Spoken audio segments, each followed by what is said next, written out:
Wala pang plano. Parang dapat lalaki ako nagplano. Oo, pero Mainit pa rin pinag-uusapan sa buong showbiz industry ang hiwalayan ni Bea Alonzo at ang kanyang fiancé na si Dominic Roque. Ito ay matapos ang iba't ibang sagot ng dalawa para sa kanilang darating na kasal. This coming February kasi inanunsyo ni Bea noon nitong darating na 2024 ay ikakasal na sila ni Dominic sa mismong araw raw ng mga puso. Hindi naman naiwasan na tanungin si Dominic ng media kung ano na ang balita sa kasal nila ni Bea Alonzo. Narito ang kanyang naging pahayag. Preparation now. Malapit Okay na naman. wedding. So, Enjoy. ano na yung, how many percent na yung plan? Ako, itong January talaga dapat ilatag lahat eh. Kailangan sikisuhin, di ba? With everyone from our families and friends and yung list ng mga bisita also. Ninong-ninang, di pa naman kompleto lahat. Pero mostly meron na. Yes, meron naman. And i-announce yun naman soon sino yung mga Yes, oo. kasama. Are you going to show it on public or parang personal lang yung ano ninyo? Di pa namin Di pa namin siyempre, of course, we're gonna share it to the public. But we don't know yet kung paano pa namin gagawin.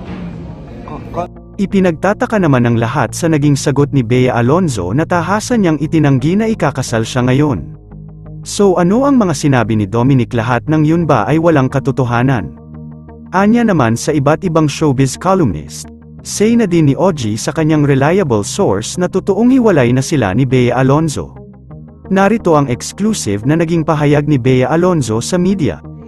wala pang plano. Parang dapat lalaki ako nagplano. Oo, pero gano'n pa importante na may effort sa part mo guys.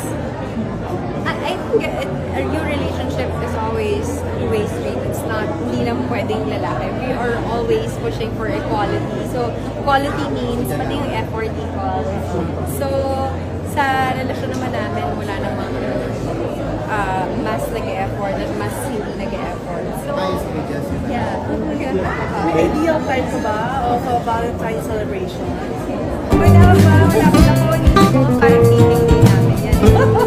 Pero yeah, malapit na yung wedding. Any kumag-updates? Wala pa. Sorry, wala pa. Wala pa. You are close with are they invited? Alam mo, wala pa talaga. So, I can't tell you anything just yet. But for you, what's your ideal time or time of wedding? Walang plano, it means ito na ang sagot sa balitang hiwalay na sila. Hindi na rin nag-out of town trip ang dalawa nitong makalipas ang isang buwan. Say din ni Sian Gaza na sinusubukan pang ayusin ng dalawa ang kanang relasyon. Yun lamang po, ano ang masasabi mo sa balitang ito, comment mo sa ibaba. Huwag kakalimutan i-like ang video na ito. Maraming salamat po sa panunood.